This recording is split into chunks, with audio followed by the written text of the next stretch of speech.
o yo.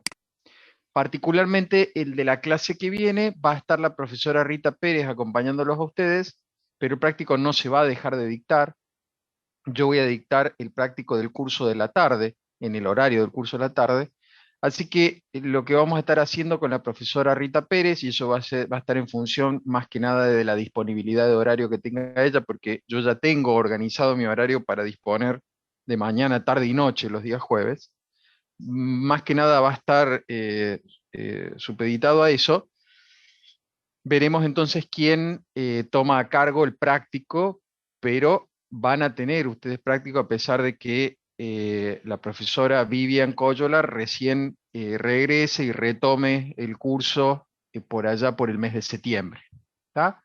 Eso quería avisarles, más que nada para que estén atentos al Telegram.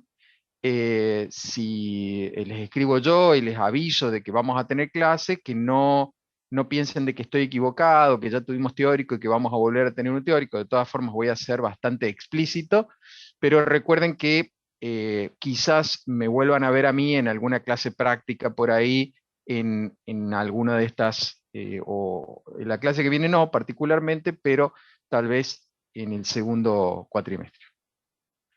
Bueno, seguramente al final de la clase lo voy a volver a repetir, quizás más resumido, para recordarles eso y que lo tengan en cuenta. Recuerden también de que están habilitados los foros que van a seguir respondiendo en cuanto a las preguntas prácticas, las profesoras del práctico. Yo colaboro un poco, los estoy mirando. Siempre pido que, y me parece excelente lo que por ahí se ha dado, la colaboración entre ustedes. Eh, Me parece que es la mejor forma de aprender, así que aprovechen al máximo el uso de los foros. Y recuerden que los días jueves también estoy dando clases de consulta a las 10 de la mañana y a las 16 horas.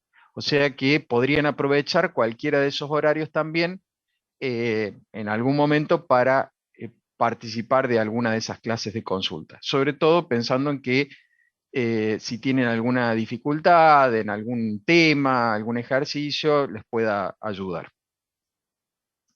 Bueno, vayamos entonces a la clase de hoy.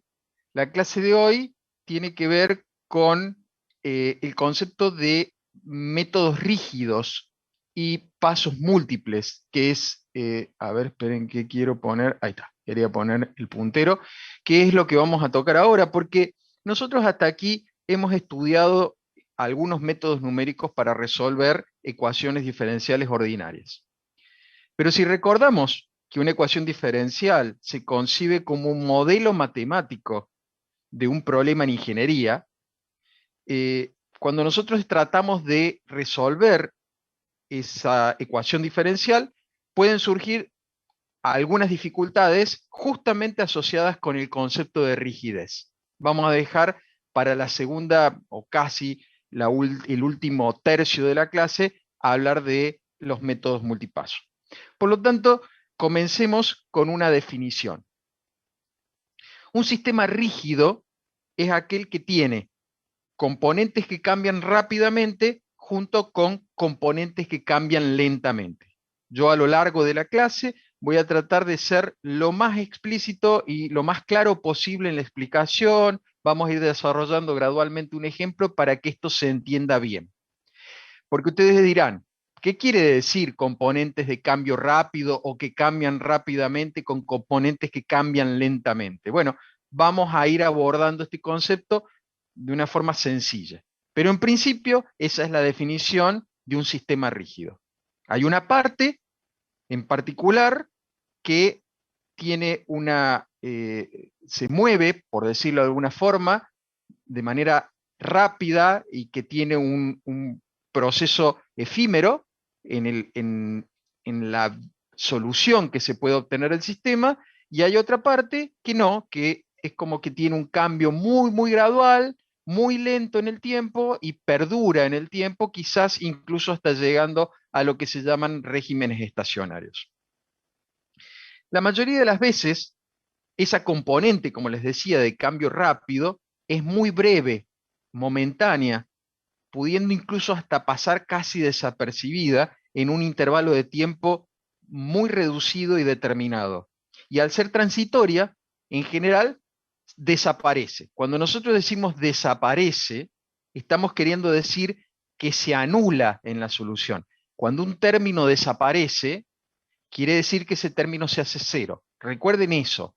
Es decir, no hay un proceso matemático que indique de que hay magia detrás de eso. No. Cuando nosotros decimos que desaparece un término o que desaparece una parte de una ecuación, lo que queremos decir de alguna manera es que esa parte o ese término se anula. Esa es la razón por la cual no lo vemos más. En cambio, la componente de cambio lento, cuando ese término de cambio rápido desaparece, permanece y domina completamente la ecuación. Entonces, ahora vamos entendiendo cómo viene la mano. La solución va a tener dos partes, una de cambio rápido y una de cambio lento. La de cambio rápido se va a hacer cero rápidamente en algún momento, justamente cambio rápido, y la que va a quedar y quedar y quedar en el tiempo es la componente que cambia muy lentamente. Esa es la idea. Vamos a tratar de explicar un poco más en detalle esta idea. Esta ecuación diferencial es una ecuación diferencial lineal de primer orden. Fíjense, acá tengo la derivada, acá tengo la variable dependiente y tengo luego una constante y una función que depende de la variable independiente. Entonces, esta se puede representar fácilmente como una ecuación diferencial lineal de primer orden. Y voy a decir que en particular, si nosotros damos una condición auxiliar, una condición en particular inicial, decimos que en I de cero, eh, para, para un tiempo cero en este momento, en este caso quiero decir, la ordenada del origen va a ser cero, por ejemplo, la solución analítica de esta ecuación diferencial vendrá dada por la que aparece aquí debajo al pie de la filmina. Y acá voy a insistir con un tema que vengo diciendo del principio de año y es muy importante porque a veces en algún mano a mano que puedo llegar a tener con ustedes en algún momento, en un examen final, quisiera que si se da en un momento de la discusión, lo tuvieran muy claro. Una solución analítica es lo que nosotros llamamos solución exacta, pero eso no quiere decir que los resultados que me provee una solución analítica que yo llamo exacta sean exactos. En particular, fíjense que este 0,998 y este 2,002 son coeficientes, perdón, perdón, me ahogué, voy a tomar un poquito de agua. Son coeficientes que yo he redondeado a 3 cifras decimales. En este caso, cuando se resolvió esta ecuación diferencial con un método analítico, con el método de lineales, los coeficientes, para poder obtener la solución particular, dieron esos valores. Y esos valores tenían muchos decimales. Bueno, solamente escribí 3. O sea, se redondearon a 3 cifras decimales. Eso quiere decir de que ya se trata de una solución aproximada, porque si ya hubo un redondeo, en realidad, en la verdad, digamos, en la práctica, ya se trata de una solución aproximada porque hubo un redondeo ahí, pero nosotros acostumbramos a llamarle a estas soluciones exactas, porque son soluciones analíticas, mientras que las soluciones numéricas son las soluciones aproximadas. No obstante, a pesar de que hemos hecho el redondeo, fíjense que aparece el signo igual, porque vuelvo a repetir, porque estoy considerando que esta solución, los valores que me dé, van a ser los que yo considere verdaderos. ¿Está bien? Aun cuando sean aproximaciones, aun cuando sean valores aproximados, porque lamentablemente no le puedo escribir todos los decimales. Pero quiero que quede absolutamente claro lo que es un valor, un resultado aproximado, porque no puedo escribir todos los decimales, a un resultado que sale de una solución aproximada, que no tiene nada que ver una cosa con la otra. Entonces, las soluciones analíticas son soluciones exactas que pueden o no dar resultados exactos. Solo dará resultados exactos si son enteros o tienen una cantidad de cifras decimales finitas. pero en general no va a ser así, por lo tanto también los resultados serán valores aproximados, pero que no surjan de una solución aproximada que son las soluciones numéricas. A la izquierda de su pantalla podemos ver una gráfica de esta ecuación diferencial que tenemos al pie de la diapositiva. Si ustedes ven, podrían quizás pensar de que arranca en 1 y luego tiene como una especie de crecimiento exponencial hasta como amesetarse en 3. Claro, porque 3 es como que parece sería el máximo. Es como que estos términos le van restando a 3 y llega un momento que, bueno, que estos términos se harán 0 en algún momento y 3 será el máximo de esta solución. Sí, esa es la idea, pero el problema es que lo que no estamos viendo es lo que está ocurriendo en un lapso de tiempo muy, muy pequeño, que es un lapso de tiempo de 0,005 unidades de tiempo. Digo unidades de tiempo porque podrían ser segundos, minutos, horas. Eh, en ese lapso de tiempo muy, muy pequeño es donde está ocurriendo el proceso de cambio rápido. Nada más que no lo vemos. Acá en realidad esto no está pegado al eje de las ordenadas, está separado, pero como ocurre en un lapso de tiempo muy, muy chiquitito, no se ve, no alcanzamos a percibirlo. Yo, miren, miremos la ecuación diferencial que está acá abajo, esta, ¿no? Y veamos esta ecuación diferencial en el miembro de la derecha tiene 3 términos. El segundo término es el término que corresponde a la componente de cambio rápido, mientras que el tercer término es el término que corresponde a la componente de cambio lento.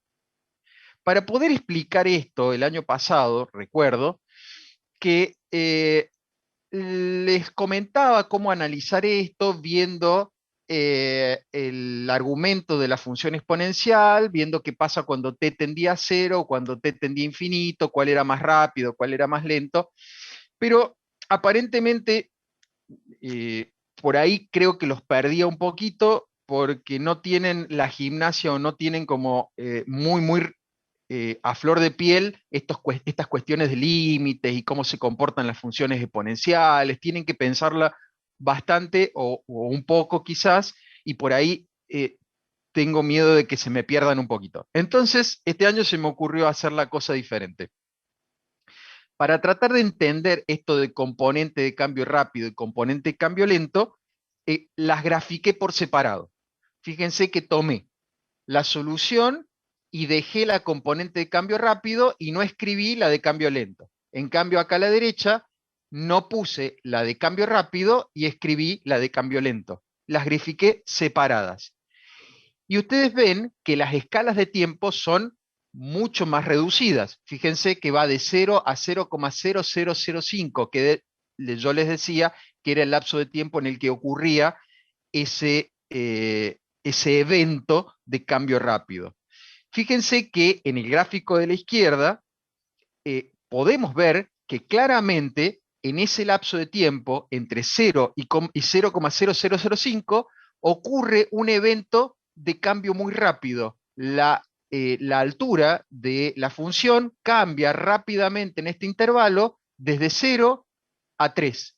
Y a partir de 0,005, muy cercano a 3, en realidad no llega a 3, comienza a mantener un crecimiento gradual que casi, si uno lo mira, pareciera que fuese prácticamente constante. Y eso se debe a que a partir de 0,05, la componente que empieza eh, a actuar va a ser la de cambio lento, porque esto se hace prácticamente cero a partir de 0,005. Por eso me da 3 de altura. En cambio, en el gráfico de la derecha, que está graficada la componente de cambio lento, fíjense que esto va a llegar a algún momento a valer 3, pero a como va, esto va a tardar muchísimo en llegar a ese valor. Esto tiene un crecimiento gradual. Si ustedes miran, es como si fuese una especie de exponencial, pero que tiene un proceso de crecimiento muy, muy lento, sobre todo en esta escala de tiempo. Por eso es que en algún momento esto se va a hacer 0 también y va a llegar a valer 3. pero al paso que vamos, esto va a tardar muchísimo tiempo. Entonces ahí podemos ver de manera patente esa componente de cambio lento. Si volvemos a graficar todo junto, ahí vemos eso que yo les decía en la diapositiva anterior. Acá yo he graficado la función, esta parte negativa no me interesa porque en realidad el evento comienza en cero, pero bueno, como esto está graficado con un programa, me aparece también la cola del exponencial acá, pero me interesa qué es lo que pasa de cero en adelante. Fíjense que yo les decía recién que el evento de cambio rápido ocurría entre 0 y 0,0005, y a partir de ahí empezaba a dominar la componente de cambio lento. O sea, de 0,0005 hacia la izquierda domina la componente de cambio rápido y hacia la derecha domina la componente de cambio lento. Esa es la razón por la cual el problema que viene aquí es tratar de detectar justamente esa zona de cambio rápido y de alguna manera describir cómo se produce ese cambio. Todo problema que tenga una solución que se presente en este formato, el que les estoy mostrando acá, o en el formato de esta ecuación diferencial, se dice que constituye un sistema rígido. El formato, este gráfico, se puede ver en algunos de los métodos que se conocen como ABC, tal vez los habrán escuchado nombrar, o quizás lo habrán escuchado nombrar como 80-20 o regla de Pareto. Si no lo escucharon hablar, seguramente en operativa o en alguna de estas materias, yo la verdad que no recuerdo en industrial cuándo la tienen, si la tienen más adelante o la tienen antes de esta materia, pero seguramente en alguna de estas materias van a habrán escuchado hablar o escucharán hablar de estos conceptos. Y esta regla de Pareto o 80-20 o ABC sigue este esquema. Y es un método, este que les digo, el ABC, ahí te respondo, Luciano, eh, es muy útil para el análisis de inventarios. Aquellos que trabajan en el sector de logística, en transporte, que entre otras tareas se encargan de la organización y de la gestión de stock de un almacén, utilizan mucho modelos de este tipo. Entonces ahí tienen, por ejemplo, un caso de aplicación práctica de estos modelos. Acá, proyecto será, la verdad, Mariano, con las abreviaturas al de algunas materias no me llevo muy bien. Acuérdate que yo soy ingeniero en sistema, entonces por ahí algunas materias de industrial que conozco por nombre, planificación y control de producción. Genial, ahora sí, ahora me suena. Perfecto, gracias, Mariano. Sí, exactamente. Es por eso digo, me imaginaba alguna materia operativa o algo por el estilo en donde veían eso. ¿Qué me pregunta Luciano? Dice que si la componente lenta después de 0,005 vale 2. La componente lenta después de 0,005 tiende prácticamente a cero, porque fíjense que esto es un e a la menos 1000 por t. Entonces fíjense que si e a la menos 1000 te queda 1 sobre e a la 1000 por t. Entonces cuando t valga un segundo, por ejemplo, supónganse que se va a la derecha, piensen en un segundo, esto es e a la 1000. Cuando valga 10 segundos es a la 10.000. Cuando valga un millón, imagínense, es e a la 1000 millones. O sea que esto va a ser un número muy grande en el denominador, que al dividirlo a 0,998 se va a hacer prácticamente cero. Lo que quiero decir es que vos me preguntabas por la componente lenta, perdón, tenés razón. Vos me preguntabas por la componente lenta, Luciano, y yo me quedé hablando de la componente rápida. Sí, la componente rápida se va a cero, perdón, Luciano, mala mía. La componente lenta, sí, efectivamente, con el mismo criterio, como esto es e a la menos t, me va a quedar 1 sobre e a la t. Y mientras más grande sea el t, entonces esto se va a, fíjate, a prácticamente con el tiempo a anularse. Por lo tanto, se va a acercar a 3. Eso es lo que va a pasar, se va a anular. Esto es lo que yo hacía el año pasado y costaba entenderlo, pero fíjate que cuando t sea muy chiquitito, por eso cuando esté en este intervalo, e a la menos t es un número muy grande, entonces este término prácticamente se anula en este sector. Por eso decimos que la componente que se vuelve dominante en esta zona es la de cambio rápido, que es la que funciona, mientras que esta prácticamente se anula, y la componente que funciona y que domina en esta zona es la de cambio lento, porque la que prácticamente se anula o se hace cero más rápida es esta. Pero con el tiempo, esta también se va a hacer cero a medida que t se haga más grande, por lo tanto, en algún momento esto va a valer 3. Por eso es que tiene un crecimiento acá y luego prácticamente vale 3 a medida que esto va aumentando. En el gráfico que veíamos recién, acá, fíjate vos que acá está la de cambio rápido, que prácticamente no se ve, y acá empieza a anularse esta componente al punto tal de que prácticamente en 4 segundos, fíjate que ya vale prácticamente 3. Esa es la idea. Pero sí, esa sería una forma de analizarla.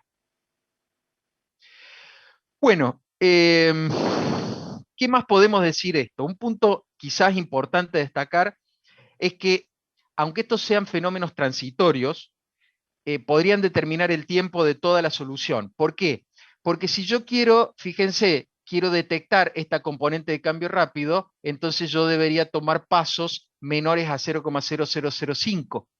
Si yo tomo pasos de 0,001, entonces probablemente detecte esta parte de cambio rápido y luego voy a tratar de mantener ese paso, porque si yo arranqué con un paso de 0,0001 para tratar de detectar esta componente de cambio rápido, después voy a mantener el paso a lo largo de todo el recorrido. Por eso decimos que suelen ser estas componentes de cambio rápido la que determinen el tamaño del paso en toda la solución. Y eso es un problema. ¿Por qué es un problema? En primer lugar, porque, como les dije en algún momento, cuando hablamos de ecuaciones diferenciales, a los ingenieros nos interesan las cosas que cambian, nos interesan las cosas que varían en el tiempo, no las que quedan estáticas. Entonces, las componentes de cambio lento resultan ser de poco interés, o sea, son poco atractivas, porque si van a variar tan lento, la predicción que yo puedo hacer de la componente de cambio lento es muy sencilla. Con un Euler puedo hacer una predicción requete contra buena. Pero la parte de cambio rápido, quizás justamente por la velocidad en la que cambia, no sea tan fácil de predecir con un Euler, necesita aplicar algún método un poco más preciso y necesite como partirla en pedacitos mucho más pequeños para poder describir ese cambio rápido y hacer predicciones. Acuérdense, lo interesante para nosotros los ingenieros son las cosas que cambian y sobre todo aquellas que cambian abruptamente, que cambian aleatoriamente. ¿Por qué? Porque nuestro trabajo como ingeniero es predecir. Siempre, siempre, siempre, a la larga, nuestro trabajo es un trabajo predictivo. Nosotros queremos ofrecer soluciones matemáticas con modelo para poder predecir. Eso dijimos al principio de este año, cuando hablábamos de los modelos matemáticos. Entonces, el problema que tenemos aquí frente a nuestros ojos es determinar el tamaño del paso más adecuado para tratar de detectar la componente rápida. Antes de quizás a algunos se le empiecen a ocurrir algunas ideas, voy a volver a la ecuación diferencial, porque esta diapositiva que ustedes no tienen, en realidad tiene una finalidad didáctica. Cualquiera puede dibujar con cualquier programa graficador esto para mirarlo. Vuelvo otra vez a la diapositiva, a lo que ustedes tienen ahí, si es que me están siguiendo con alguna diapositiva impresa o en pantalla. Vamos a tratar de examinar la parte homogénea de esta ecuación diferencial. Miren, para que sea muy fácil. ¿Ustedes se acuerdan cuando resolvían ecuaciones diferenciales de segundo orden? Recuerdan que cuando la ecuación diferencial de segundo orden era no homogénea, para resolverla, primero resolvíamos la homogénea asociada. ¿Cómo hacíamos para resolver la homogénea asociada? Pasábamos al miembro de la izquierda, la derivada segunda, la derivada primera, la función sin derivar, y dejábamos en el miembro derecho todo lo que dependía exclusivamente de x o que fuese constante. Lo dejábamos así y luego igualábamos a cero. Esa era la forma de homogeneizar o analizar la homogénea asociada a esa ecuación diferencial de segundo orden no homogénea. Vamos a hacer lo mismo. Vamos a pasar, fíjense, al miembro de la izquierda el término que tiene la variable dependiente, y vamos a dejar en el miembro de la derecha todo lo que es constante y que depende de la variable independiente, y lo vamos a igualar a cero. Es decir, vamos a hacer una cosa como lo que está escrito acá en color rojo. Esta es, como quien dice, la homogénea asociada a esta ecuación diferencial. Está bien, es de primer orden, no hay ningún problema. ¿Y por qué queremos hacer una cosa tan extraña? Porque ya van a ver que es mucho más fácil analizar lo que le pasa a la homogénea para hablar de estabilidad de un método, y si la homogénea es estable, entonces si el método es estable con una ecuación homogénea, la no homogénea a la que esa homogénea está asociada también debe ser estable el método. Entonces, eh, analicemos lo que es sencillo y analicemos la homogénea entonces. Veamos cómo se comporta el método con la homogénea asociada, y si el comportamiento del método es estable, entonces también tiene que ser estable para esta otra. Esa es la idea. Por eso es que nosotros vamos a analizar, a examinar la homogénea. Bien, dicho eso, le vamos a llamar A al valor 1000 y lo vamos a pasar nuevamente a la derecha. Pero A, fíjense que es el valor de 1000. Y el signo menos es porque eso pasa restando para el otro lado. Pero A es positivo, vale 1000 en este caso. Esa es la idea. Tomamos una constante A arbitraria, positiva, que representa ese 1000. ¿Por qué vamos a tomar una constante A? Y bueno, porque vamos a generalizar. Fíjense que esto queda genérico. Ahora no me importa si esto es 1000, 900, 1080, 2500, no me importa cuánto valga, le llamo A. Esa es una generalización. Dicho eso, entonces podemos resolver, es muy fácil de resolver, es a variables separables. El diferencial de t pasaría multiplicando para el otro lado, la i dividiendo, resolvemos esto a variables separables, salen dos renglones, y si doy una condición inicial, fíjense, digo que para i en cero, la ordenada es i sub 0. No sé, un valor cualquiera, podría ser 8, 9, 20, no importa, una condición inicial estoy dando. Entonces, resuelvo esta ecuación diferencial, le doy una condición inicial y obtengo una solución particular, que es la que ustedes están viendo acá en la diapositiva. Esta es la solución particular, cuya gráfica estamos viendo a la izquierda. Cuidado, esta es la gráfica de la solución particular a la homogénea asociada. No es la gráfica de toda la ecuación diferencial que ya estudiamos. O sea, ya vimos cómo era la gráfica de toda esta ecuación diferencial. Lo que estamos viendo es la gráfica de la homogénea asociada que, recuerden, de análisis 2, es otra ecuación. La podemos asociar, pero es otra ecuación. Esta es la no homogénea y esta es la homogénea. Son dos ecuaciones distintas. La solución de esta ecuación particular es esta, y lo que vemos es que hay un valor para x igual 0 que vale i sub 0, y a partir de ahí, a medida que yo voy aumentando el x, los valores siguientes son menores. El i sub 1, el i sub 2, el i sub 3, el i sub n, es decir, si yo pudiese ir iterando para obtener diferentes valores a medida que me voy corriendo con un paso determinado, un paso h, hacia la derecha, los valores que voy a obtener van a ser más chicos que i sub 0. Muy importante lo que acabo de decir, más chicos que i sub 0. Eso todo el mundo lo ve en la gráfica. Los valores siguientes que voy a obtener a medida que voy aumentando x hacia la derecha en un paso h, por ejemplo, me van a dar más chicos que i sub 0. Bien, hicimos una solución de la homogénea con un método analítico, pero podríamos haberlo resuelto con un método numérico. Por ejemplo, Euler. Usamos la fórmula de Euler y decimos que los i sub i más 1, es decir, la estimación en un punto siguiente, va a depender del punto anterior más la derivada valuada en t sub i y sub i. Hago una pequeñísima aclaración práctica acá que tiene que ver con una cuestión de impresión. Si ustedes han impreso, porque alguno de ustedes lo puede haber hecho, el material que yo subí el día martes, porque este material lo subí el día martes, puede acá encontrar una diferencia porque acá decía X. Bueno, lo corregí para que sea coherente, porque si la variable independiente es t, es simplemente para que sea coherente y usar un Euler en donde t sub i es la variable independiente.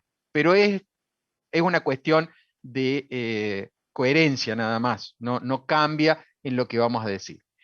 Ahora, ¿qué es f de t sub i sub i? Es agarrar esta derivada, la que tenemos acá, y reemplazar justamente a todas las t por t sub i y a todas las i por i sub i.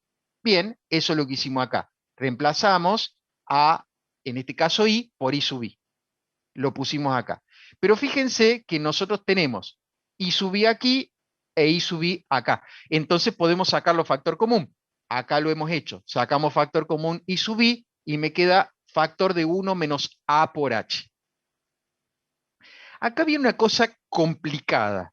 Poder explicarles por qué voy a tomar la siguiente determinación para decir que este método es estable, requeriría de hacer una demostración. Pero yo no voy a hacer una demostración, se los voy a contar. ¿Y cómo se los voy a contar? Con un cuadro superpuesto sobre esta diapositiva. Voy a hacer una aclaración acá. Este cuadro superpuesto nunca se los tomaría. Nunca les tomaría este procedimiento que les voy a mostrar acá, aunque es súper sencillo. Pero esto está acá para que ustedes entiendan lo que voy a decir enseguida y no que digan, ¿y por qué se le ocurrió semejante idea extraña? Y no, no es tan extraña, se los explico aquí. Pero está superpuesto para que ustedes lo puedan entender y ustedes no lo tienen en la diapositiva para que no se hagan lío, no se confundan, no me interesa que ustedes aprendan el desarrollo del por qué lo que voy a decir enseguida. Pero sí me interesa que en este teórico lo entiendan. Pero es muy fácil. ¿Qué significa esta ecuación que es lo que me quedó despejado del Euler? Lo que significa que para obtener el i sub n más 1, yo necesito el i anterior, el i sub n, multiplicado, ven, por 1 menos a por h. Ahora, a ver si pongo el puntero que se va mejor.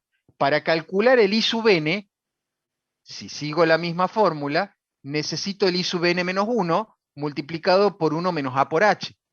Y así sucesivamente, si voy de atrás para adelante, finalmente para poder calcular el primer i sub 1, voy a necesitar del i sub 0 multiplicado por 1 menos a por h. ¿Qué quiere decir eso? Si yo hago un reemplazo recursivo de atrás para adelante, digo de atrás para adelante porque el i sub 0 es el primer valor y el i sub n más 1 el último valor. Si yo reemplazo el i sub n, miren, por i sub n menos 1 por 1 menos a por h, entonces me va a quedar que el i sub n más 1 es i sub n menos 1, porque estoy reemplazando el i sub n, por 1 menos a por h al cuadrado. Claro, porque es este factor por este factor. Si yo sigo haciendo eso, voy a llegar finalmente a que puedo reemplazar el i sub 1 por un i sub 0, multiplicado por 1 menos a por h a todo lo que yo ya vengo multiplicando. Por eso me va a quedar 1 menos a por h a la n más 1. En definitiva, lo que estoy diciendo es que el valor i sub n más 1 se puede estimar con el valor inicial i sub 0 multiplicado por un factor. Otra vez, el i sub n más 1 lo voy a obtener como el i sub 0 multiplicado por un factor. Es decir, cuando he ido cambiando con un paso h de x sub i a x sub i más 1, x sub i más 2, x sub i más, así hasta llegar a x sub n más 1, que es el que corresponde al i sub n más 1. ¿Pero eso qué significa? Mire, volvamos a la diapositiva. ¿Se acuerdan que yo le dije que el valor más grande era i sub 0? Y que a partir de ahí, cuando yo me moviese en los diferentes x sub i con un paso h, tenía que obtener i's que eran valores de ordenada, que fuesen cada vez más chicos. O sea que el i sub i más 1 tiene que ser más chico que el i sub i. En particular, el último de ellos, el i sub n más 1, tiene que ser más chico que el i sub 0. Por lo tanto, este factor tiene que ser sí o sí menor que 1. No puede ser ni igual a 1 ni mayor que 1, porque si este factor fuese igual a 1, entonces quiere decir que el i sub n más 1 tiene el mismo tamaño del i sub 0 y claramente en el gráfico vemos que no es así. Entonces, para que el método de Euler sea estable, ¿qué quiere decir? Para que converja a la solución, que es, esta es la solución analítica, para que este método converja a la solución analítica, este factor 1 menos A por H tiene que ser menor que 1. Bien, ahí está. Eso es lo que estamos diciendo. La estabilidad va a depender del paso. ¿Por qué? Porque queremos que 1 menos A por H sea menor que 1 en módulo, porque no me interesa el signo. Yo lo que quiero es que sea menor que 1. Eso es todo. Porque no importa si es positivo o negativo, no importa si esto se pasó para abajo. Lo que quiero decir es que quiero que el siguiente I siempre sea más chico que el anterior. Entonces, tiene que ser menor que 1. Ahora, ustedes pueden aplicar acá lo que conocen del secundario, del cursillo de ingreso, que es levantar los módulos, escribir menos 1 menor que 1 menos A por H, menor que 1, despejar el H, y van a ver que les va a quedar que H tiene que ser mayor a 0, lógico, es un paso positivo, y tiene que ser menor a 2 sobre A. Me quedo con la parte esta que es la que más me importa. Que sea mayor que 0, sí, seguro, pero además H tiene que ser menor a 2 sobre A. Sale de despejar esto. Lo que quiere decir es que para que el método de Euler sea estable, el H tiene que ser más chico que 2 sobre 1000, porque en nuestro caso A vale 1000. Entonces, el H tiene que ser más chico a 0,002. Cualquier valor de H más grande de 0,002 volvería el método inestable. Tranquilos, ya vamos a ver qué pasa y van a quedar satisfechos con la explicación que les voy a dar. Pero quiero que ahora se den cuenta de la razón por la cual yo obligo a que este factor sea menor que 1 y al despejar obtengo el valor de H para el cual se va a cumplir que esto es menor que 1, por lo tanto, el máximo valor de H que yo en realidad dice menor, que no puedo tomar justamente porque si yo tomara exactamente este valor me daría igual a 1. Entonces tiene que ser más chico que 0,02 porque necesito que esto sea menor que 1. Dicho eso, dicho eso, uno dice, bueno, ¿qué me está queriendo decir hasta acá este análisis? Yo tomé la ecuación diferencial no homogénea y me puse a analizar la homogénea porque es más fácil de analizar. Y veo que si aplico un método de Euler para resolver esta ecuación, para que ese método de Euler sea estable, yo necesito que el paso sea menor a 0,02. Por lo tanto, si uso un paso menor a 0,02, también va a ser estable el método de Euler aplicado a la no homogénea. Bien, perfecto. Entonces, Chapra menciona por ahí, y quizás alguno de ustedes lo pensó mientras estaba hablando, de que podríamos suponer que todo lo que estudiamos la clase pasada teórica de rutinas adaptativas del tamaño de paso ofrecerían una solución a este problema, porque uno diría, ¿para qué tanto lío? ¿Por qué no usar un método de Runge-Kutta adaptativo? El método de Runge-Kutta adaptativo no se acomodaba justamente para detectar esos cambios bruscos en la función y luego se volvía a acomodar para ampliar el paso tanto cuanto fuese necesario y seguir adelante. Bueno, nos estamos respondiendo solo. No, no sirven los métodos adaptativos. ¿Por qué? Porque un método adaptativo quizás adaptaría el paso para detectar la componente de cambio rápido, pero cuando entrara en la componente de cambio lento, el método adaptativo en un momento dado decidiría aumentar el paso a un valor más grande de 0,02. ¿Y qué ocurriría? Y se desestabiliza el método se rompe y no funciona más. O sea que el mismo método adaptativo se rompería a sí mismo, se generaría un auto boicot. Entonces no sirve. Los métodos adaptativos desgraciadamente no sirven. Los métodos adaptativos, pero ¿y cómo? ¿No servían para detectar cambios bruscos? Sí, puntuales en una función que viene lenta, lenta, lenta, ahí hay un cambio brusco, sigue lenta, lenta, lenta. Pero para funciones que corresponden a sistemas rígidos no sirven los métodos adaptativos. Por eso es que toda esta discusión nos lleva a intentar ampliar estos métodos que nosotros hemos estudiado hasta ahora. Porque los métodos que hemos estudiado hasta ahora, todos los métodos Runge-Kutta, el método de Euler y sus mejoras, son métodos explícitos. Explícito. ¿Qué quiere decir que es un método explícito? Y miren, La incógnita, que es I sub I más 1, está despejada y está en función de T sub I e I sub I, valores conocidos. Entonces yo quiero despejar la incógnita y quiero ponerla en función de todos valores conocidos. Está explícitamente despejada. Por lo tanto, todos los métodos que hemos estudiado hasta ahora son explícitos.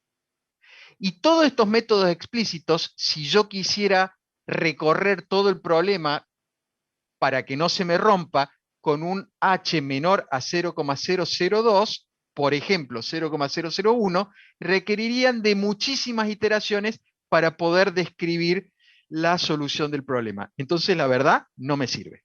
No son métodos útiles, requieren muchísimas iteraciones y tengo que andar teniendo cuidado de que yo no supere este valor porque si no el método se me va a romper. Es por esto entonces que vamos a ir a una definición o a una recomendación. Cuando nos enfrentamos a métodos, a problemas rígidos en realidad, se recomienda usar métodos implícitos. Y acá voy a hacer un comentario que lo dije esta mañana y lo dije esta tarde, lo voy a decir ahora. Cuando se presenten ustedes a rendir un examen conmigo teórico, eh, probablemente yo, y no por querer ser capcioso en la pregunta, sería capcioso si no se los explicara, pero se los estoy explicando y le estoy diciendo que les voy a preguntar, entonces si se los pregunto, no soy capcioso. Les podría decir, a ver, hablemos de métodos rígidos. Ustedes me van a hablar de métodos rígidos. Yo digo, ¿qué métodos se recomiendan para resolver problemas rígidos? Y métodos implícitos, me van a decir ustedes. Bárbaro. ¿Quiere decir que no se pueden usar métodos explícitos? En general, la respuesta siempre es no. Me dicen ustedes no. Y está mal, porque la respuesta no tiene que ser no. A ver si se entiende. Ustedes me deberían decir, y como poder usar, los puede usar. Usted puede usar un método explícito para resolver un sistema o problema rígido. El problema que va a tener es que como hay que tener cuidado de que el paso sea lo suficientemente chico como para que el método explícito sea estable, usted va a tener que hacer muchísimas iteraciones para resolver el problema. Si usted quiere hacer todas las iteraciones y quiere estar controlando que no se le vaya a escapar el paso porque se le va a romper el método, bueno, use un método explícito. Pero no, se recomienda, no dice que solamente se utiliza, dice, se recomienda utilizar métodos implícitos. ¿Y qué son los métodos implícitos? Acá damos la definición. Los métodos implícitos consisten en soluciones en las que la incógnita aparece en ambos lados de la ecuación. Otra vez, tranquilos. Ahí les voy a explicar por qué la recomendación y por qué necesitamos o es conveniente usar métodos implícitos en este tipo de problemas. Veamos una forma implícita del método de Euler. Nosotros conocemos la forma explícita. Veamos cómo sería la forma implícita del método de Euler. Esta es otra pequeña diferencia que después de dar la clase esta mañana les dije, bueno, en realidad, porque me preguntaron, entonces acá decía una derivada, entonces le dije, bueno, en realidad es lo mismo, pero quizás les quede más claro si se lo escribo con F, porque ya están acostumbrados. Entonces, bueno, lo cambié, pero es lo mismo. Ahí no es que esté mal, sino que es otra forma de escribirlo y que quede más claro.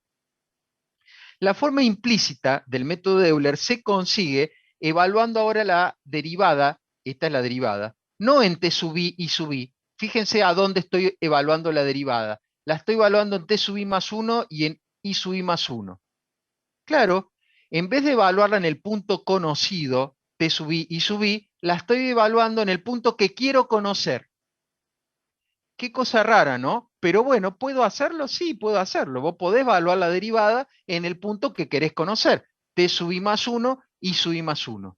Pero esa forma de evaluar la derivada en el método de Euler o de un punto medio Runge-Kutta te lleva a la forma implícita de esos métodos. Veámoslo con un ejemplo que es el que estamos haciendo de manera práctica. Fíjense, en vez de poner f de t sub i más 1 y sub i más 1, puse la fórmula de la derivada. ¿Es cierto eso? Sí, miren, me voy a la diapositiva anterior. Acá está. dice que la derivada de i respecto de t es menos 1000 por i más 3000 menos 2000 por e a la menos t. O sea que tengo que reemplazar la i por i sub i más 1 y la t por t sub i más 1. Ajá, bueno, eso es lo que hice acá. Reemplacé a la i por i sub i más 1 y a la t por t sub i más 1. Al escribirlo de esta forma, miren, tengo la i sub i más 1, que es incógnita, en el lado izquierdo y la tengo en el lado derecho. Ah, ahí está. Se cumple lo que dice acá. La incógnita aparece en ambos lados de la ecuación. Ahí entendí la definición de método implícito. La incógnita aparece a ambos lados de la ecuación. ¿Cuál es el problema? Bueno, en realidad no es un problema. Lo que necesito, si quiero resolver la incógnita, claramente es despejarla. Entonces, para despejar la incógnita, voy a distribuir la h, pasaré este término para el otro lado sumando, sacaré y subí más 1 factor común, y luego pasaré dividiendo el factor que me quedó. De manera tal que ahora tengo una fórmula. Ahora tengo una fórmula que sirve para poder calcular el I sub i más 1 en función del I sub i que es conocido, el paso h, y el t sub i más 1 que es conocido porque es el t sub i al que le sumo el paso. Recuerden que esto se puede calcular fácilmente. Pero ahora yo tengo un valor que puedo calcular con esta fórmula. Esta fórmula es la forma implícita del método de Euler para este problema. Para este problema. Ahora vamos a ver por qué es ventajoso entonces usar la forma implícita. Y ahora van a entender por qué recién me tomé el trabajo de mostrarles con ese cuadro superpuesto cómo hice yo para sacar todo ese lío, para mostrarles que ese factor tenía que ser menor que 1, y si ese factor era menor que 1, el método era estable, que les dije recién, el 1 menos a por h. Bueno, miren, vamos a analizar, recién analizamos la estabilidad del Euler explícito. Vamos a analizar la estabilidad del Euler implícito. No hay problema, se hace igual. ¿Cómo se hace? Y miren, tomo la homogénea asociada, la misma, tomo la homogénea asociada. Pero en lugar de reemplazar a i por i sub i, lo voy a reemplazar por i sub i más 1, porque me dijeron que en el caso implícito tengo que reemplazar a todas las t por t sub i más 1 y a todas las i por i sub i más 1. Entonces voy a reemplazar esta i por i sub i más 1. El problema es que no voy a poder sacar factor común como saqué recién. Voy a tener que pasar esto sumando para el otro lado, recién sacar factor común i sub i más 1 y pasar dividiendo el 1 más a por h como tengo aquí. Entonces, esta me quedó una fórmula distinta a la explícita recién de la homogénea asociada. Pero el procedimiento que hice recién, cuando les dije, bueno, pero el i sub i más 1 tiene que depender del i sub i por un factor, y el i sub i del i sub i menos 1 por un factor, y el i sub i menos 1 del i sub i menos 2 por un factor, y da la casualidad que es el mismo factor siempre. Por eso esto va a quedar elevado, en este caso, a la 1 más a por h a la n más 1. Esto va a quedar 1 más a por h a la n más 1. Recién me había quedado, ¿se acuerdan? 1 menos a por h a la n más 1 en el numerador. Acá me queda 1 más a por h a la n más 1. Eso quiere decir que en realidad, si yo quiero que este valor sea más chiquitito que el i sub i, quiere decir que el factor 1 sobre 1 más a por h tiene que ser menor que ¿qué cosa? Y este factor en módulo tiene que ser menor que 1. Si ese factor es menor que 1, entonces el i sub i más 1 va a ser más chiquito que el i sub i, con lo cual va a ser estable. Perfecto. Pero miremos ahora esto que escribí yo en la diapositiva. H es el paso. ¿Siempre es positivo? Sí, siempre es positivo. Y A lo definimos positivo. ¿Se acuerdan? No elegí menos 1000. Elegí 1000, por ejemplo, para reemplazarlo por A. Entonces, A es definido positivo. Un valor positivo por otro valor positivo, por chiquito que esto sea, va a ser positivo. Este producto va a ser positivo. 1 más un valor positivo distinto de cero, porque esto nunca se va a hacer cero, porque el paso no es cero y la constante A no es cero, si no, no sería un sistema rígido. Entonces 1 más un valor positivo distinto de cero va a ser un valor más grande que 1. 1 dividido un valor más grande que 1 va a ser más chico que 1. En definitiva, lo que quiero decir es que no importa el valor de h, siempre esto me va a dar positivo más 1, que me va a dar más grande que 1, y la división más chica que 1. O sea que el valor del h, el valor del paso, no importa ahora. No hay una restricción para el valor de h.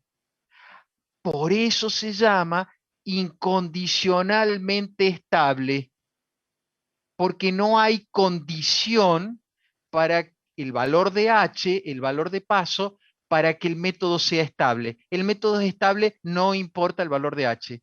Incondicionalmente estable, no importa el valor de h, no necesito condicionar el valor de h para que el método sea estable. Entonces yo les puedo preguntar, ¿qué quiere decir que el método es incondicionalmente estable? Me van a decir, y que en realidad no importa el tamaño de paso que usted utilice para aplicar el método implícito siempre va a ser estable. Eso quiere decir incondicionalmente estable. En cambio, el método explícito no puede ser más grande que un cierto valor el paso, porque a partir de un cierto valor el método se vuelve inestable.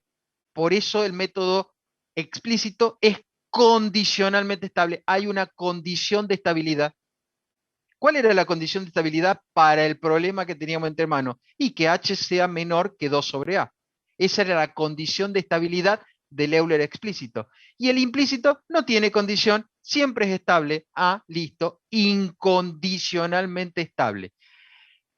Recuerden, ahora no se les va a olvidar esa palabra, porque también suelen en los exámenes finales, cualquier cosa que empiece con incon, hay en castellano, creo que ustedes me han enseñado, ustedes digo en general y no lo tomen a mal, es una broma, pero los compañeros suyos me han enseñado en los exámenes que hay un montón de palabras que empiezan con incon y no son incondicionalmente, pero no se le imaginan las palabras que se le ocurren para decirme cómo es el método implícito. No, eso es porque aprenden de memoria o quieren aprender de memoria y no sirve. Aprendan el significado y no hace falta aprender nada de memoria. Entonces, eh, el método implícito para métodos rígidos es mejor que el explícito. Esa es la razón por la cual se recomienda. Ahora todo empieza a cerrar. Ah, entiendo por qué se recomienda. Se recomienda porque los métodos implícitos son incondicionalmente estables. Listo, ya está. Esa es la razón por eso te puedo preguntar, ¿y por qué lo recomienda? Porque es incondicionalmente estable, porque no importa el tamaño del paso que usted utilice con un método implícito, siempre va a ser estable, siempre va a converger a la solución. Excelente. La siguiente diapositiva muestra esto, pero yo se los voy a mostrar en un Excel para que quede más claro. Mire, acá les muestro el Excel. Este Excel me he copiado la solución analítica del problema. Me he copiado el Euler explícito, fíjense, es un Euler en el que reemplacé la derivada en t sub i y sub i, y me he copiado el Euler implícito. He reemplazado la derivada en t sub i más 1 y sub i más 1. Por supuesto, sabemos que acá hay que despejar el i sub i para el otro lado, ¿se acuerdan? Y obtener una fórmula. ¿Se acuerdan que quedaba i sub i más 1 y quedaba un cociente? Y en el denominador quedaba algo como 1 más 1000 por h, una cosa así. Bueno, eso es lo que hay que hacer, despejar esa fórmula. Vamos a hacer eso la clase que viene. Particularmente ustedes lo van a hacer con la profesora Rita, pero lo van a hacer la clase que viene, paso a paso, muy tranquilo, con un problema. Se lo vamos a enseñar bien para que ustedes lo entiendan completamente. Pero lo que me gustaría mostrarles en este Excel es lo que les acabo de decir para que me crean.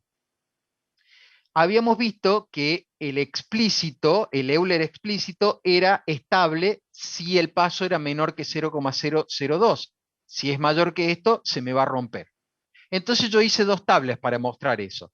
Una tabla con un paso 0,05, con lo cual, según esto, se me rompe, y otra tabla con un valor 0,001. Con lo cual, según esto, debería no romperse y mantenerse estable. Acá he hecho el paso 0,05 y acá he hecho el paso 0,001.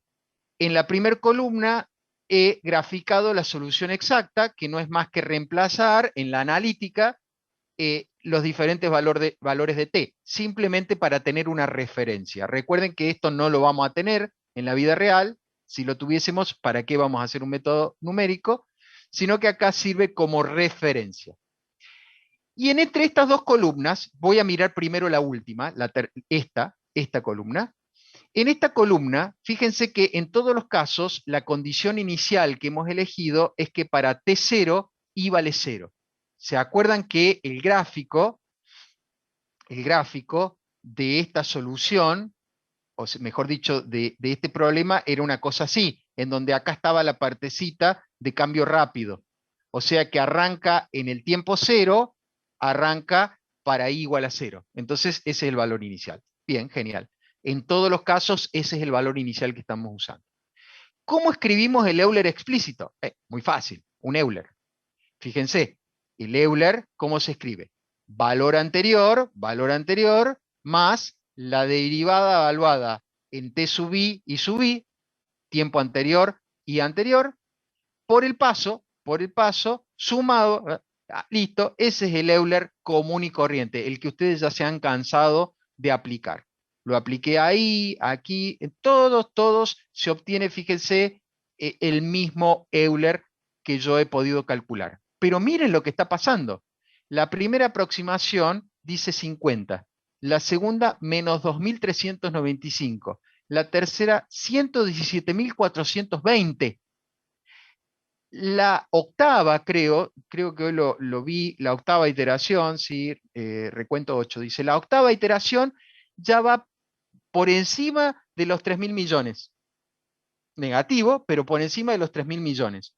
O sea que claramente esto no se parece para nada a la solución que yo esperaba. ¿Por qué? Porque Euler se volvió divergente. Euler se rompió. El Euler explícito diverge. El Euler explícito se volvió inestable. ¿Por qué? Porque el paso que estoy usando es un paso más grande que el que yo dije que debía cuidarme para que el método se mantuviese estable. Y acá en la otra tabla, hice el Euler explícito, igual que en esta columna, el Euler explícito igual que ustedes saben, pero como el paso es menor al paso de estabilidad, fíjense que el Euler se mantiene estable. Y de hecho, fíjense que el valor que se obtiene con este Euler, con un paso 0,001, está prácticamente por encima, o apenas por encima, pero está prácticamente en el valor con 3 cifras decimales del valor que yo estoy considerando verdadero. O sea que el Euler explícito anda muy bien. ¿Se pueden resolver los métodos rígidos con métodos explícitos? Sí, yo le dije que sí se podía. Anda muy bien. El problema es que yo voy a tener que hacer con 0,01 hasta qué sé yo, hasta cuándo. Si tengo que hacerlo hasta 10 segundos, son millones de iteraciones. Son millones de iteraciones. Ese es el problema. Anda muy bien, pero son millones de iteraciones. En cambio, los métodos implícitos, ¿cómo calculé la columna del implícito? Y la columna del implícito la calculé con la fórmula. Fíjense, y anterior, más todo eso que sale acá. Fíjense que acá hay una barra de cociente. Y en el denominador tengo 1 más 1000 por h.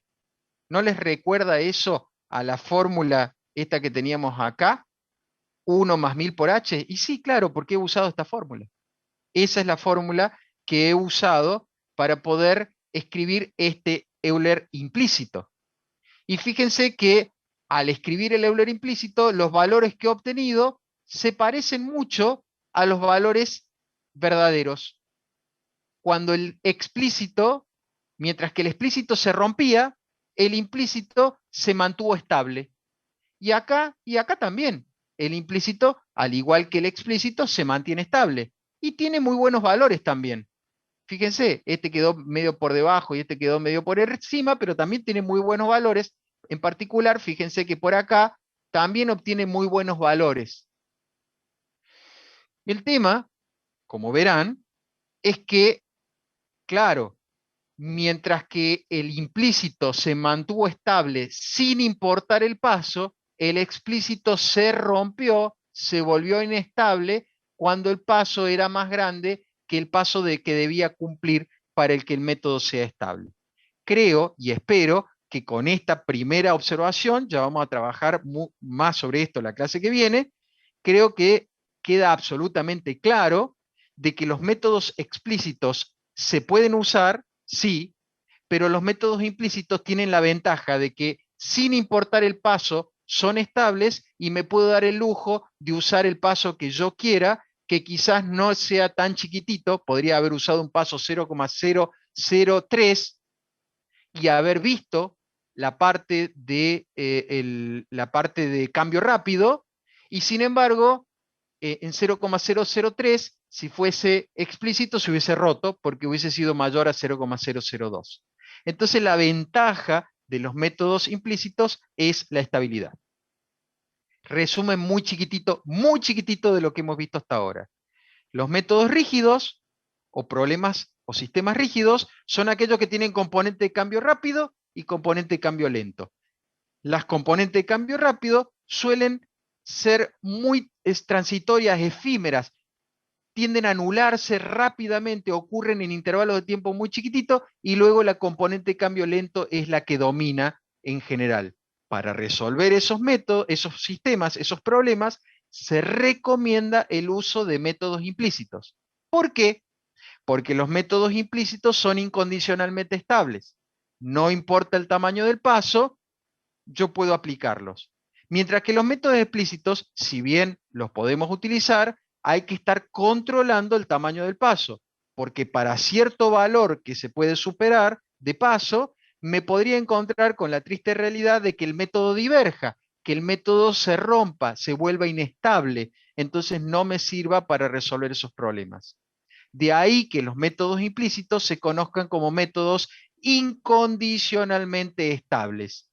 ¿Y un método implícito qué es? Un método implícito es aquel que tiene la incógnita tanto del lado izquierdo como del lado derecho de la ecuación. Nada más que decir.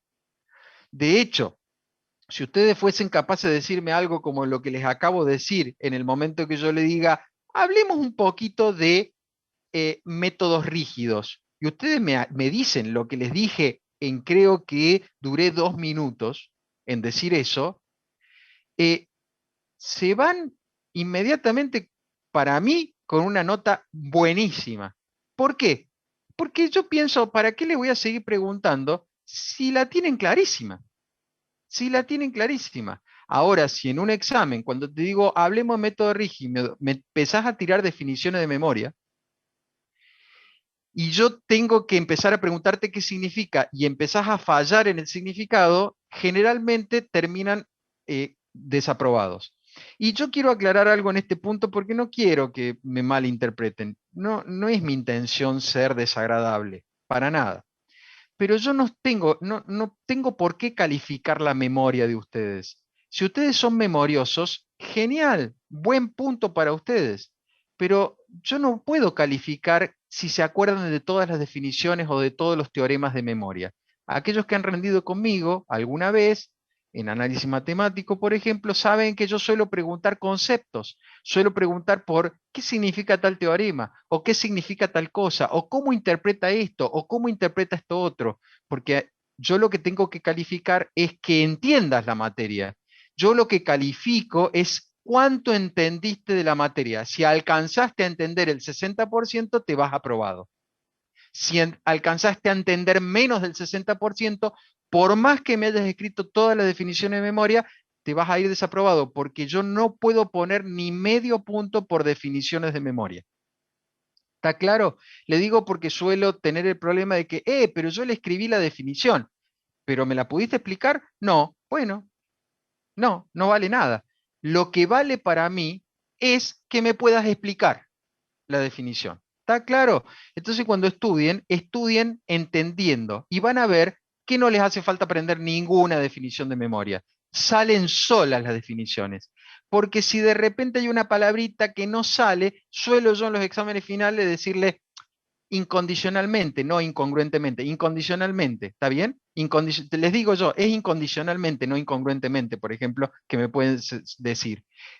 Pero inmediatamente voy a decir, pero ¿me podés explicar qué significa eso? Me lo explica, bárbaro, listo, puedo llegar a dejar pasar que dijiste incongruentemente en vez de incondicionalmente.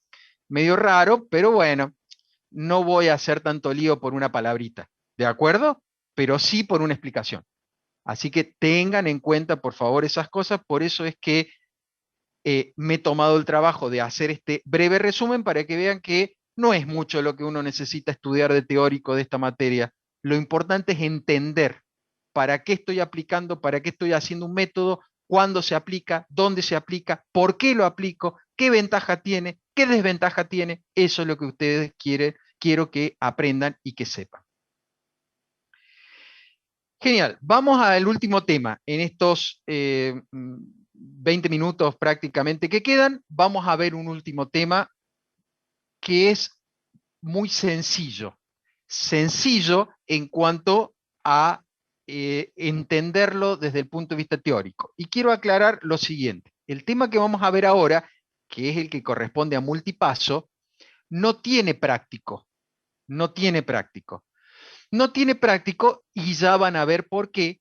Porque es muy engorrosa la aplicación del método. ¿Difícil? No, no es difícil. En realidad, cualquiera de ustedes ya estaría en condiciones de poder aplicarlo porque ya saben todos los métodos. Euler, un punto medio, saben todos los métodos, entonces podrían aplicarlo. Pero se vuelve engorroso, se vuelve muy complejo de escribir a mano. Y como nosotros normalmente evaluamos los métodos escritos a mano, porque en definitiva alguna vez volveremos a la presencialidad y van a tener que hacer estos métodos con una calculadora y lápiz y papel, entonces este tipo de métodos no los evaluamos. ¿Está claro? Pero sí está la explicación teórica de qué son, para qué se usan y cómo uno lo interpretaría. Eso es lo que vamos a tratar de dilucidar, no obstante se los voy a mostrar para que vean que en realidad es cierto lo que les digo, que no es difícil implementarlo, pero van a ver por qué yo no voy a pedir práctico de eso y nunca probablemente en esta materia pidamos práctico de eso. Los métodos que nosotros hemos estudiado hasta ahora, Euler, punto medio y los métodos de Runge-Kutta en general, dijimos que eran métodos de un paso. Incluso los implícitos. Los implícitos también son métodos de un paso. ¿Qué quiere decir método de un paso? Que para poder estimar el valor o predecir el valor de i sub i más 1, que es el valor que toma la función solución en el punto de x sub i más 1, en general tomo la información del punto anterior, el punto x sub i sub i. Cada vez que yo quiero estimar un valor siguiente, tomo información del valor anterior. Entonces me voy moviendo un paso, por eso se dice métodos de un paso. Tomo el valor que ahora estoy considerando como verdadero y con ese par ordenado x sub i y sub i, estimo el valor x sub i más 1 y sub i más 1. Ahora tomo ese valor como verdadero, como x sub i y sub i, y estimo el siguiente x sub i más 1 y sub i más 1. Eso es método de un paso. Pero los métodos de un paso son muy bonitos, vimos que son fáciles de aplicar, vimos incluso una forma implícita de los métodos de un paso, pero bueno, tienen algunas desventajas. Hay una alternativa que son los métodos multipasos o métodos de paso múltiple. ¿Qué son los métodos multipaso de paso múltiple? Son aquellos que hacen uso de la información de los puntos anteriores. O sea, es como si yo, a medida que voy avanzando, guardara en algún lado todos los puntos que he calculado, la información de todos los puntos que he calculado, y usara la información de todos esos puntos que he calculado para lograr una mejor predicción en el punto siguiente. Y eso permite, de alguna manera, estimar la trayectoria que puede tomar la solución a partir de la curvatura de las líneas que unen esos puntos que yo estoy considerando como información previa. Mire, veamos un gráfico para entender intuitivamente qué quiere decir lo que les acabo de explicar. Este es el valor x sub i. Por lo tanto, no voy a llegar hasta allá para hacer una chanchada. Acá estaría el correspondiente y sub i. O sea que este punto, que estoy ahora pintando más con rojo, es el punto que es conocido. Supongo yo que la función en celestito, que representa la solución, no la conozco, porque si yo la conociera, no haría un método numérico. Estoy usando la gráfica de la función detrás con fines didácticos. Entonces, yo supongo que esta función no la conozco, pero yo entiendo que para el valor x sub i más 1, el valor verdadero, si estoy considerando que la función en celeste es la función verdadera, sería la cruz que acabo de graficar ahí en la pantalla. Pero bueno, supongamos que no conozco nada de la función, no sé para dónde va, no sé dónde está el valor verdadero, y en este punto yo uso algún método para estimar. Y la estimación puede ser que me dé una pendiente así, puede ser, o incluso que me dé una pendiente, bueno, me salió medio feo, una pendiente así. Supongamos que todas estas pendientes pasan por el punto rojo. Lo que no pude lograr es que pasaran por el punto rojo. Problema de pulso. Pero eso quiere decir de que yo puedo estar con esta pendiente estimando que el valor verdadero es este o estimando que el valor verdadero es este otro con la otra pendiente. En definitiva, si yo no tengo la gráfica de la función azul y no tengo la cruz que he escrito acá, cualquiera de estos dos valores podrían ser igualmente buenos. Como yo no sé cuál es el valor verdadero, puedo tomar cualquiera de los dos como valor bueno. Y sin embargo, por ejemplo, este punto, por tomar uno de ellos, es el que parece que más lejos está del valor verdadero. Parece que es el más lejos, que más lejos está del valor verdadero. O sea que este sería como el más feíto. Pero bueno, yo no lo puedo saber. No lo puedo saber porque no conozco el valor verdadero. Pero miren, yo voy a borrar ahora esas pendientes que hice ahí para poder mostrarles lo siguiente. Fíjense, lo que quiero decir, y lo voy a dibujar y lo voy a volver a borrar, que entre todos los puntos que grafiqué recién, por acá dentro, estaría el punto, en algún lugar de por acá, digo que estaría el punto que fuese el que yo considero que es la estimación del valor verdadero. Y es una zona bastante amplia para estimar un valor. Bueno, de acuerdo, pero lamentablemente el método es así. Está, de acuerdo. Pero si yo veo, supongamos ahora que también conozco este punto y también conozco este punto, o sea, tengo información de los puntos anteriores. Uso los puntos anteriores y tengo información de puntos anteriores. Entonces yo veo que según este punto que es conocido y este punto que es conocido, la secante que pasa por esos dos puntos tiene que estar muy próxima a la curva verdadera. Y la secante que pasa por estos dos puntos tiene que estar muy próximo a la curva verdadera.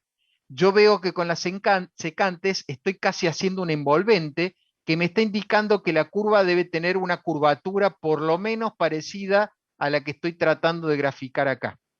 Con lo cual, es muy probable que la siguiente estimación no sea ni así ni así. Es muy probable que la siguiente estimación esté en un sector por acá. ¿Por qué? Y bueno, porque de acuerdo a cómo viene la curva, es más probable que yo acepte como buenas esas otras dos pendientes que grafiqué ahí y no las otras dos que hubiese graficado sin tener en cuenta la curvatura que va tomando la función anteriormente. Con lo cual, con un método multipaso, ¿qué estoy logrando? Estoy logrando reducir la incertidumbre y de alguna manera mejorar la predicción del valor que yo estimo usando la información anterior. ¿Para qué caso sería útil una cosa así, sobre todo? Imagínense esta función es muy bonita, es muy, demasiado bonita, muy, muy bonita. Pero imagínense que ustedes estuvieran en la vida real en una solución que corresponde a un resorte, por ejemplo, una solución que hace esto, un movimiento oscilatorio amortiguado. Estas idas y venidas, créanme que si lo quieren aproximar con un Euler y no le hacen pasos chicos, el Euler se desata inmediatamente. Y aún con un Runge-Kutta, si no es un Runge-Kutta adaptativo o un paso muy chiquitito, enseguida se pierde la estabilidad por culpa de que algunas veces la pendiente va para arriba, otras veces van para abajo, otras veces vuelven ahí para arriba, otras veces vuelven ahí para abajo. Pero si yo voy viendo cómo se va comportando las pendientes a medida que me voy moviendo, puedo tener una estimación de que la próxima pendiente debería ir hacia abajo. Entonces sigo por acá y veo que las pendientes van para abajo, bueno, van por abajo. Cuando voy llegando acá y veo que las pendientes empiezan como a estabilizarse de nuevo, empiezo a prever y a estimar que las pendientes empiezan a tener una tendencia a irse hacia arriba. Con lo cual tengo una mejor posibilidad de estimar el comportamiento de una función tan rara, bueno, aunque incluso esta función no es tan rara como parece, pero una función tan aparentemente aleatoria como un movimiento oscilatorio amortiguado. Por eso les digo de que los métodos multipaso tienen utilidad. Pero para que no se hagan bodrio, si yo les preguntara en un examen qué es un método multipaso, es suficiente con que ustedes me puedan decir que un método multipaso es aquel que usa información de los puntos anteriores. O sea que va usando la información de puntos que ya conoce, de las cuales ya tiene información, para estimar mejor, para tener de alguna manera una idea de la curvatura que va tomando la función y poder hacer una mejor predicción o una mejor estimación hacia adelante. Con eso, para mí es más que suficiente. Sin embargo, mi misión, lógicamente, no es hacer de su vida un infierno, pero lamentablemente tengo que mostrárselos, porque si no, al vicio que hable de estas cosas. Entonces se lo voy a tratar de contar de la mejor manera posible. Miren, vamos a la siguiente diapositiva. Lo que viene a continuación, no necesito que ustedes se lo aprendan de memoria ni que se lo sepan. Pero si ustedes me siguen en el cuento que les voy a hacer, van a ver que es muy fácil de entender. Nosotros recordemos que un método de EUN usa un Euler como predictor.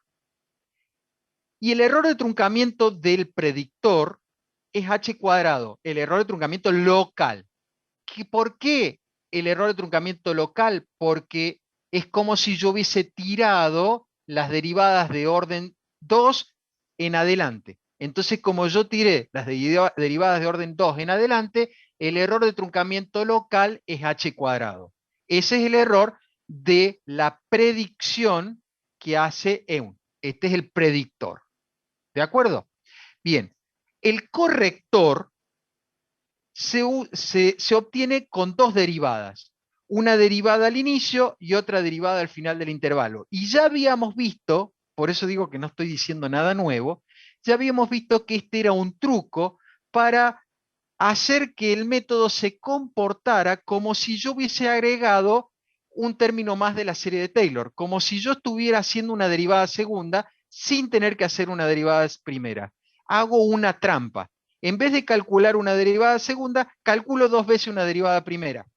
¿Parece? Y parece. ¿Es igual? No, no, igual no es, pero es muy parecido. Calcular dos veces una derivada primera es muy parecido a calcular una derivada segunda. Entonces la idea ahí de utilizar dos derivadas primeras y hacer un promedio entre ellas hace que el corrector tenga un error de truncamiento H3, que coincidiría con el error de truncamiento local, que tendría un método al cual yo le hubiese agregado la derivada segunda y hubiese tirado de la derivada tercera en adelante.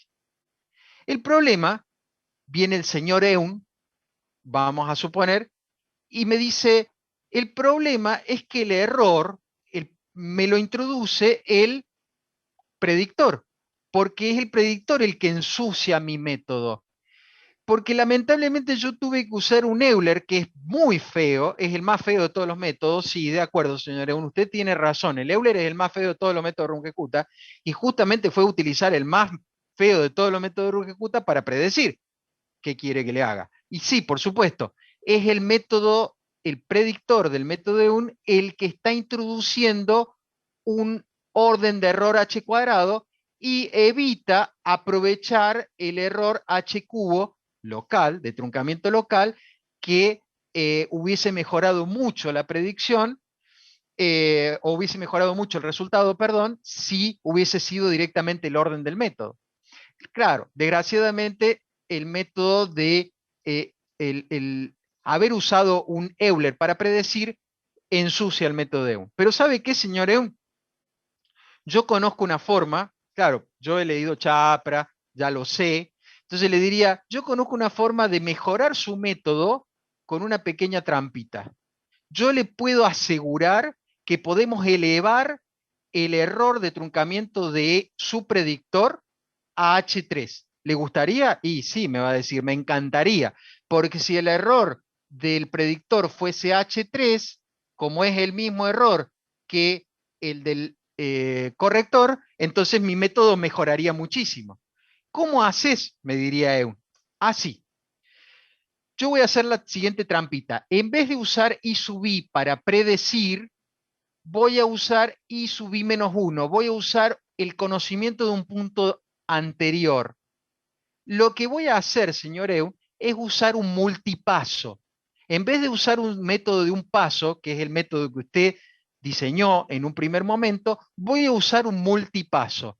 Voy a usar una predicción de un valor usando en mi predictor, en vez del valor en I sub I, voy a usar el I sub I menos 1. Y por supuesto voy a seguir evaluando la derivada en X sub I, pero como ahora voy a estar a dos distancias del valor que quiero predecir, voy a tener que estar multiplicando esto por 2h. ¿Cómo? Me dice un, no entiendo muy bien. Y mire, esto es así. Usted quiere predecir x sub i más 1, ¿verdad? Obviamente el i sub i más 1 que corresponde al x sub i más 1. Sí, me dice. Bueno, con información del x sub i. Sí, de acuerdo. Bueno, ¿qué distancia hay acá a acá? H.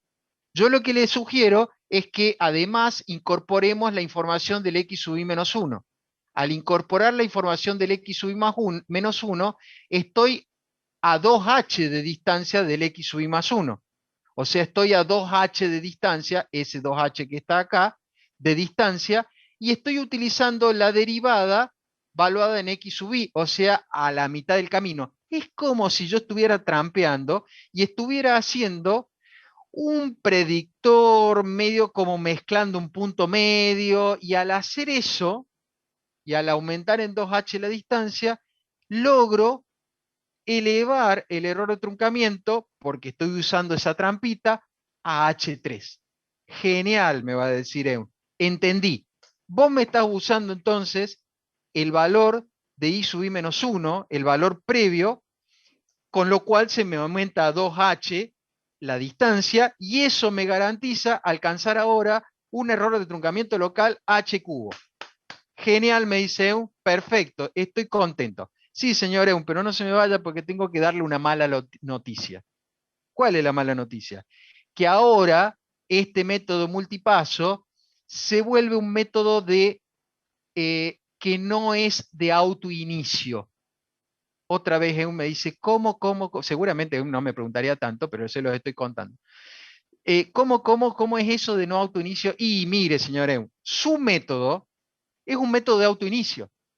¿Por qué? Porque su método, si yo le doy un valor inicial, arranca solo. Por eso se dice de autoinicio. Si yo le doy un valor inicial, le doy el valor por ejemplo, en el tiempo cero, la posición cero que veíamos recién, por ejemplo, y arrancamos con ese valor, su método empieza a funcionar y empieza a iterar y llega hasta el valor del tiempo que usted quiera o el valor de X que usted quiera, que esté dentro del problema que está tratando de describir. Eso es un método con autoinicio. Su método es de autoinicio. Se inicia solo, arranca solo, una vez que yo le doy el valor inicial. En cambio, este método no, porque este método, lamentablemente, yo le voy a dar el valor inicial y la computadora sigue sin andar. ¿Pero por qué sigue sin andar? Porque la computadora todavía está esperando que yo le dé otro valor. Le dé el valor anterior al valor inicial. Quiere el método necesita que yo lo inicie. No, no se autoinicia. Quiere que yo lo inicie. ¿Cómo? Y que además del valor inicial, calcule yo un valor anterior o le dé un valor anterior, haga alguna manganeta ahí, y una vez que yo hice esa manganeta, pero eso la tuve que hacer yo, entonces el método va a arrancar, pero no arranca solo, arranca con mi ayuda, como quien dice. Por eso es que se conoce como un método sin autoinicio. Pero ahora les va a quedar muy claro cuando yo se los muestre y con eso vamos a terminar. En la siguiente diapositiva está cómo se escribe este método. Pero antes de que se mareen con esto, lamentablemente se los tengo que escribir porque se los tengo que mostrar, no quiero que se rompan demasiado la cabeza. Les voy a explicar qué quiere decir esto. Esto que está acá, fíjense que es el predictor multipaso que escribimos recién, con el valor I sub i menos 1 y el valor I sub i. Pero hay un supraíndice M. Lo que quiere decir es que yo voy a usar como predictor un valor que va a surgir de una serie, miren, supra J, dice el corrector, de 1 a M, de una serie de M correcciones. Esto es mucho más fácil verlo en funcionamiento que entenderlo. Miren, estoy diciendo que yo voy a hacer una predicción y luego voy a empezar a corregir, corregir, corregir, corregir M veces esa predicción hasta que yo logre una depuración de esa predicción. Eso es el método multipaso, usando información de los valores anteriores, hasta que yo logre depurar esa predicción lo suficiente para que la predicción sea la mejor que yo pueda hacer. Y con la mejor predicción que yo pueda hacer, entonces ir al paso siguiente.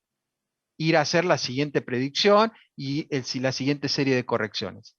La única pregunta que le queda a EUN para hacer es, ¿y cómo vas a dejar de hacer predicción, predicción, predicción, o corrección, corrección, corrección, perdón, corrección, corrección? ¿Cómo vas a dejar de corregir?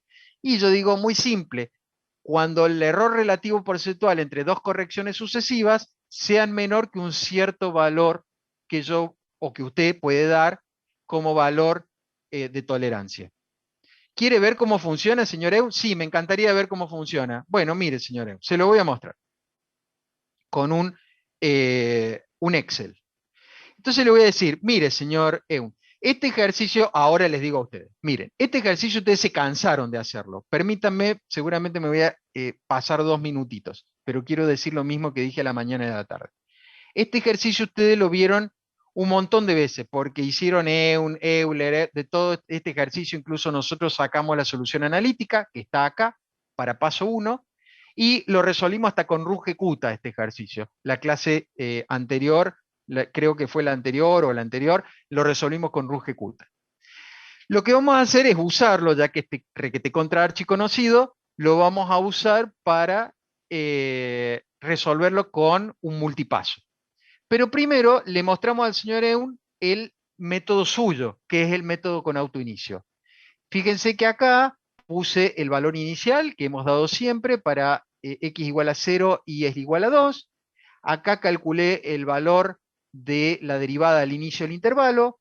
Acá hice la predicción del i al final del intervalo. Acá calculo la derivada al final del intervalo y este valor lo obtengo como un promedio entre esto y esto, multiplicado por el paso y sumado a esto. Es el EUN liso y llano que ustedes conocen y que incluso deben haber resuelto para obtener este valor con paso 1. Por supuesto, con un redondeo a 7 cifras, le puse acá, qué sé yo, tal vez no es el redondeo que ustedes usaron, pero deben haber llegado a este valor. EUN dice, sí, yo ya sé que mi valor está lejos, pero si vos achicás el paso vas a ver que va a mejorar mucho. Le digo, sí, señor EUN, le voy a mostrar que no me hace falta achicar el paso para obtener un mejor valor. Esa es la ventaja del método multipaso. No me hace falta tocar el paso para obtener un mejor valor. Y acá le muestro al señor Eun el multipaso. Claro, el señor Eun se me cae de espalda como ustedes si yo le dijera que esto lo voy a tomar en el práctico. Pero no lo voy a tomar en el práctico, entonces va a ser mucho más sencillo de entender que de hacer. Acá está el sin autoinicio. Valor inicial, 0,2. Pero yo necesito un valor anterior. porque para seguir con el paso 1, 2, 3, 4, yo necesitaría un valor en -1. No lo tengo. Bueno, lo estimo con un Euler. Este es un Euler liso y llano para estimar con este valor el valor en -1. Me dio que en -1 vale -1. Este es mi I sub I -1, este es mi I sub I. Entonces, ¿qué es lo que hacíamos? Según las diapositivas, yo necesito escribir el primer predictor. El primer predictor es el valor en I sub I -1, la derivada evaluada en X sub I multiplicada por 2 veces el paso. Bueno, este valor que está acá es eso. Fíjense, el valor I sub I -1 más la derivada evaluada en X sub I multiplicada por 2, porque el paso vale 1. Entonces multiplicada por 2, ahí está la primer predicción. ¿Qué viene ahora? La corrección de la predicción. ¿Cómo corrijo la predicción? Y tomo el valor de la derivada al inicio del intervalo, tomo el valor de la derivada al final del intervalo, suponiendo que esta es la estimación, lo multiplico por el paso y le sumo el valor anterior 2. Con eso hago la corrección. Veo que ahora esta corrección tiene una distancia, un error relativo porcentual del 25% aproximadamente. Entonces digo, no, está lejos, por ejemplo, vamos a suponer de 0,03, que es el valor que yo he puesto como tope. Entonces digo, vamos a seguir corrigiendo. ¿Cómo hacemos la siguiente corrección? Bueno, la siguiente corrección es valor al inicio del intervalo y valor al final. Pero fíjense que ahora voy a tomar este como valor al final, no el 5. Voy a tomar el valor corregido, con lo cual voy a corregir la corrección. Entonces, al corregir la corrección, obtengo un valor cuyo error relativo porcentual es más chiquitito. ¿Qué hago después? Corrijo la corrección. Vuelvo a tomar el valor al inicio del intervalo y el valor al final con este valor y hago de nuevo otro corrector. Y así sucesivamente. EU me dice, ah, sí, ya te entendí. Estás usando mi corrector para corregir la corrección. Exactamente. ¿Hasta cuándo? Hasta que el valor relativo porcentual me dé menor que 0,03. Ese es el valor que yo voy a tomar como bueno. Es como si yo no hubiese hecho nada de todo esto y en vez de 5 hubiese obtenido de entrada 6,36 para redondear. Entonces voy a usar ese valor para calcular el valor siguiente. Miren, valor al inicio del intervalo, valor al final del intervalo usando esto como predictor, promedio por el paso sumado a 2 y eso es el valor que me da a continuación. Luego hago de nuevo lo mismo. Predictor, corrijo, corrijo, corrijo, hasta que el valor relativo, hasta que el error relativo porcentual sea menor a 0,03 y al siguiente. Claro, hacer a mano esto es pesado. ¿Difícil? No, difícil no es. Pesado. Es largo, difícil, pero cualquiera podría hacerlo. Si lo pude hacer yo, lo puede hacer cualquiera. Entonces, fíjense que le digo, mire, señor Eun, no cambié el paso, ¿vio? No cambié el paso, pero usando la información del paso anterior, mire los valores que obtuve. Mire qué bonito, 75, 77, mientras que usted obtenía 83.